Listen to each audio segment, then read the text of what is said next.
एक न्यूज 24 देख रहे हैं आप और मैं हूं आपके साथ तान्या सिंह। देखिए, केंद्रीय मंत्री और भाजपा सहयोगी चिराग पासवान ने शनिवार को विपक्ष से एक साथ चुनाव कराने के विधेयकों का समर्थन करने की अपील की, जिससे केंद्रीय बजट पर बहस समाप्त हो सके। लोक जनशक्ति पार्टी रामविलास के नेता ने विपक्ष पर कटाक्ष करते हुए कहा कि कुछ सांसद बजट की बिहार केंद्रित घोषणाओं को आगामी विधानसभा चुनाव से जोड़ रहे हैं। उन्होंने जोर देकर कहा कि बजट राज्य के विकास को ध्यान में रखकर बनाया गया है, न कि चुनावी फायदे के लिए। विपक्ष के आरोपों को खारिज करते हुए केंद्रीय मंत्री चिराग पासवान ने विधेयकों के समर्थन पर जोर दिया है। बता दें कि लोक जनशक्ति पार्टी रामविलास के प्रमुख और बिहार की राजनीति में प्रमुख चेहरे चिराग पासवान ने केंद्र सरकार के आम बजट 2025 में बिहार के लिए की गई घोषणाओं का समर्थन करते हुए विपक्ष पर तंज कसा। उन्होंने कहा कि अगर विपक्ष को चुनावी राज्यों के लिए बजट में दी गई सुविधाओं पर आपत्ति है तो उन्हें समान चुनाव यानी सभी चुनाव एक साथ कराने के विचार का समर्थन करना चाहिए। बिहार में इस साल विधानसभा चुनाव होने हैं और कुछ विपक्षी नेताओं ने आरोप लगाया है कि केंद्र सरकार ने बजट में बिहार के लिए जो विकास योजनाएं घोषित की हैं वे चुनावी फायदे के लिए की गई हैं। विपक्ष का कहना है कि यह बजट खास तौर पर बिहार के संदर्भ में चुनावी लाभ के लिए तैयार किया गया है ताकि राज्य में सत्तारूढ़ एनडीए को फायदा हो।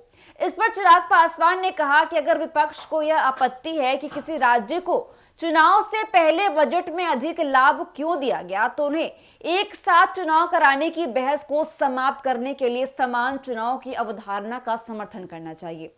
उन्होंने तर्क दिया कि देश में हर समय किसी न किसी राज्य में चुनाव होते रहते हैं और यदि यह मानदंड बना दिया जाए कि बजट घोषणाओं को चुनावी राजनीति से जोड़ा जाएगा तो हर साल इस पर विवाद खड़ा होगा। इसीलिए एक साथ चुनाव कराए जाने से ऐसी बहसें खत्म हो सकती हैं। चिराग पासवान ने बिहार के लिए की गई बजट घोषणाओं की सराहना करते हुए कहा कि इसमें राज्य के युवाओं और विकास को ध्यान में रखते हुए कई महत्वपूर्ण प्रावधान किए गए हैं। उन्होंने कुछ प्रमुख घोषणाओं का जिक्र भी किया है, जैसे कि आपको बता दें कि आईआईटी विस्तार, बिहार में उच्च शिक्षा को बढ़ावा देने के लिए भारतीय प्रौद्योगिकी संस्थान यानी कि आईआईटी का विस्तार किया जाएगा। दूसरा, हवाई अड्डों का विकास, बिहार के प्रमुख शहरों में हवाई अड्डों का संपर्क को मजबूत करने के लिए नए हवाई अड्डों का विकास किया जाएगा। और तीसरा, कोसी नदी के लिए विशेष प्रावधान, बाढ़ और जाल निकासी की समस्याओं को हल करने के लिए कोसी नदी से जुड़ी योजनाओं को बजट में शामिल किया गया है। देखिए, चिराग पासवान ने कहा है कि इन योजनाओं से बिहार के युवाओं और नागरिकों को सीधा लाभ मिलेगा और राज्य की आर्थिक प्रगति में तेजी भी आएगी। उन्होंने इसे बिहार के लिए एक ऐतिहासिक कदम भी बताया है और कहा है कि इस बजट ने राज्य को विकास की नई ऊंचाइयों पर ले जाने का अवसर दिया है। जनता दल यूनाइटेड के वरिष्ठ नेता और केंद्रीय मंत्री ललन सिंह ने भी विपक्ष के आरोपों पर प्रतिक्रिया दी है। उन्होंने ये भी कहा है कि बिहार के लिए किए गए बजट प्रावधानों पर सवाल उठाने की बजाय विपक्ष को इसका स्वागत करना चाहिए। उन्होंने विपक्ष पर तंज कसते हुए कहा है कि अगर बिहार को विकास के लिए विशेष योजनाएं मिल रही हैं तो इसका विरोध करने का कोई औचित्य नहीं है।